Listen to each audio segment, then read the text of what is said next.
तो प्रचंड गर्मी के चलते उत्तराखंड हिमाचल के जंगलों में आग की खबरें सामने आ रही हैं। चमोली, टिहरी, नैनीताल में हजारों हेक्टेयर जंगल जलकर खाक हो चुके हैं। जम्मू कश्मीर के राजौरी में भी जंगल में आग लगने से हालात बिगड़े हुए हैं। आग बुझाने के लिए वन विभाग, दमकल कर्मियों की टीमें लगातार जुटी हुई हैं, लेकिन जैसे जैसे गर्मी की तपिश बढ़ रही है, वैसे वैसे देश के पहाड़ी इलाकों में जंगलों में इस तरीके से आग लगने की भयावह तस्वीरें भी सामने आ रही हैं।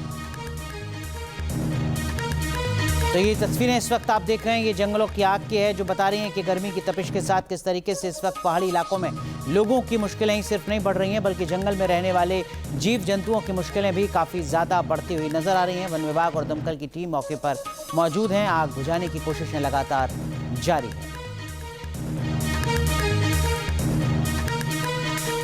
तो हिमाचल प्रदेश, उत्तराखंड और जम्मू कश्मीर के जंगलों में भीषण आग लगी हुई है, जो अब बड़े संकट का रूप लेती जा रही है। आपको 5 तस्वीरें दिखा रहे हैं, देहरादून, चमोली, टिहरी, गढ़वाल, शिमला और राजौरी की। इस आग पर काबू पाने के लिए एयरफोर्स के हेलीकॉप्टर्स को लगाया गया है। उत्तराखंड के उत्तरकाशी में जंगल की आग गंगोत्री हाईवे तक पहुंच गई है। वहीं जम्मू कश्मीर के ऊधमपुर और रामबन जिलों में कई दिनों से जंगल धधक रहे हैं। कई गांव आग की चपेट में आ चुके हैं। हिमाचल में भी हेलीकॉप्टर के जरिए ही आग पर काबू पाने की कोशिश जारी है। तो सूरज की तपिश बढ़ने के साथ ही जंगल भी दहकने लगे हैं। जम्मू कश्मीर, उत्तराखंड और हिमाचल प्रदेश में आग से कई हेक्टेयर जंगल खाक हो चुके हैं।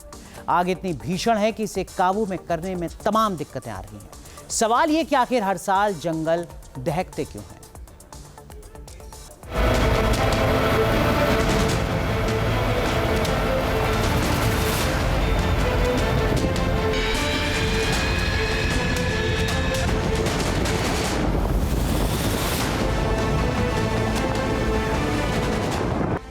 सूरज का प्रचंड प्रहार, जंगलों में धधक रही आग, सैकड़ों हेक्टेयर वन क्षेत्र जलकर खाक।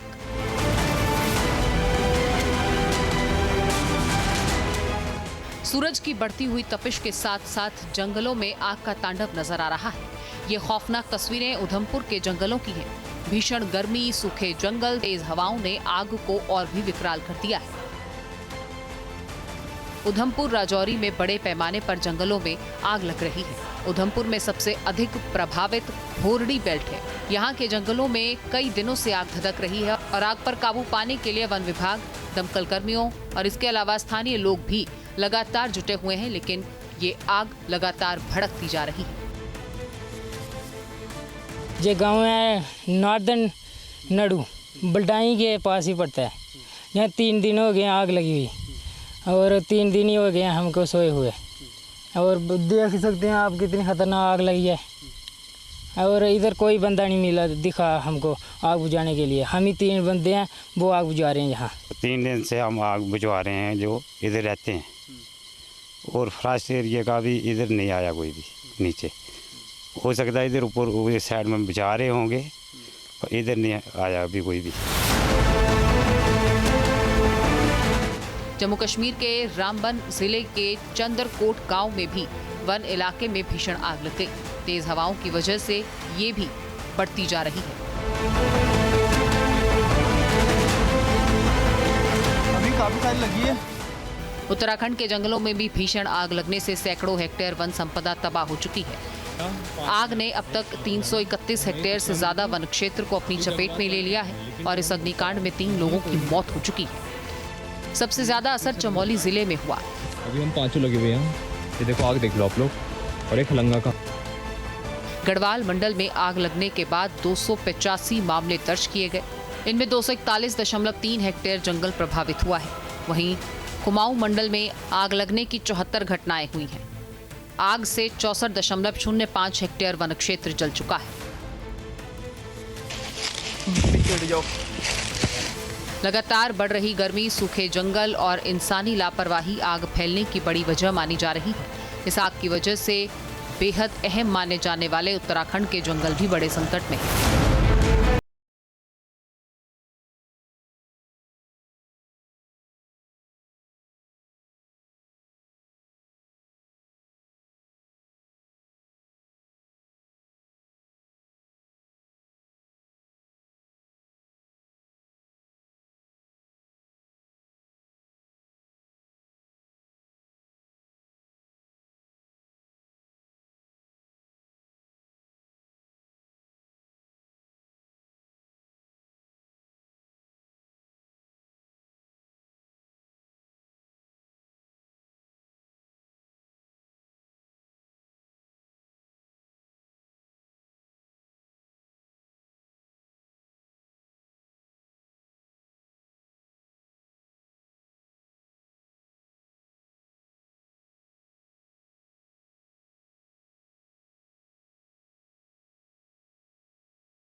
से बड़ा एरिया इफेक्ट हुआ है। काली माता मंदिर का एक हिस्सा भी इस आगजनी की चपेट में आया है। कसौली के पास के जंगली इलाकों में भी आग लग रही है और IAF के हेलीकॉप्टर सुखना झील से पानी लेकर आग बुझाने में जुटे हैं। प्रदेश में हर साल जंगल की आग बड़ी चिंता बनती है। हिमाचल प्रदेश में औसतन 5,000 से 10,000 हेक्टेयर वन भूमि इस आग से प्रभावित होती है। इन घटनाओं में कीमती वन संपदा, पौधे, दुर्लभ जड़ी बूटियां और वन्य जीवों को भारी नुकसान होता है। वन विभाग के आकलन के अनुसार हर साल जंगल की आग से प्रदेश को 3 करोड़ से 5 करोड़ से ज्यादा का नुकसान होता है। ऐसे में बड़ा सवाल ये है कि आखिर जंगलों में हर साल आग का तांडव क्यों होता है और इसकी कई वजहें हैं। गर्मी का बढ़ना, सूखा, बढ़ता हुआ तापमान, सूखी पत्तियां और बायोमास, स्थानीय लोगों की लापरवाही और जंगल से गुजरने वाले हाई टेंशन तार। भारत में हर साल वन क्षेत्र का बड़ा इलाका आग की चपेट में आता है। हर साल हजारों हेक्टेयर वन भूमि जलकर खाक हो जाती है। हालिया विश्लेषणों के मुताबिक वनों की आग से प्रत्यक्ष और अप्रत्यक्ष रूप से सालाना लगभग 2 लाख करोड़ रुपए से ज्यादा का घाटा होता है। Team news nation.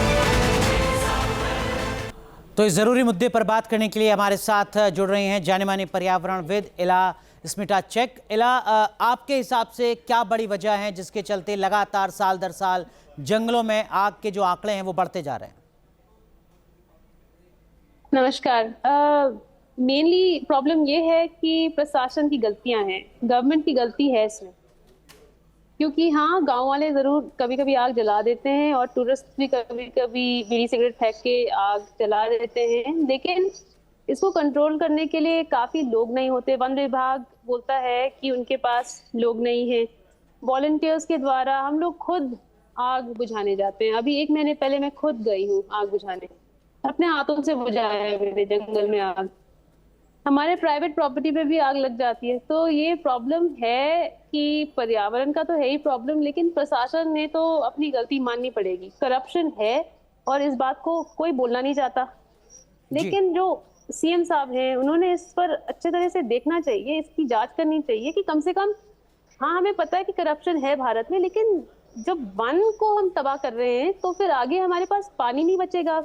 बारिश का पानी जब आता है और वहाँ पे पेड़ नहीं मौजूद हैं तो वो पानी पूरा बह जाता है। अगर पेड़ होते हैं तो धरती में पानी आता है, उसके बाद स्रोत में पानी लेकिन आता ये है, तो एक नदी में पानी ग्लोबल कंसर्न है। हम देखते हैं कि दुनिया के और बहुत सारे जो देश हैं वहाँ पर भी गर्मी के मौसम में जंगलों में भीषण आग लगती है। वहाँ पर इसके पीछे की क्या बड़ी वजह आपको नजर आती है?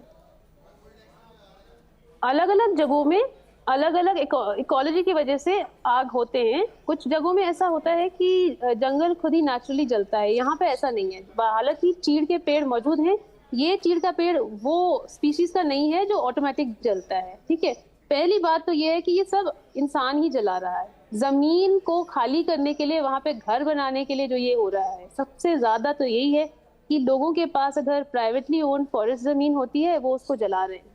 दुनिया में जो हो रहा है वो अलग अलग किस्म के हो रहे हैं, लेकिन ब्राजील में जैसे हो रहा है वहां पर भी जमीन को खाली करने के लिए ही हो रहा है, ताकि वहां पे लार्ज बड़े बड़े खेती का काम हो।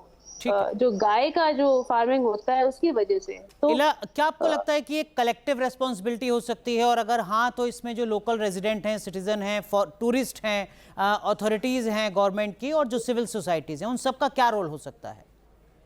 देखिए, सिविल सोसाइटी का रोल सबसे ज्यादा मायने रखती है इस चीज में। आपने बिल्कुल सही बात करी। अगर निवासी, उत्तराखंड के निवासी या किसी भी हिमाचल के निवासी अगर इस पर अपना मुद्दा उठा के इस पर अपना टाइम नहीं निकालेंगे तो फिर वो होते रहेगा।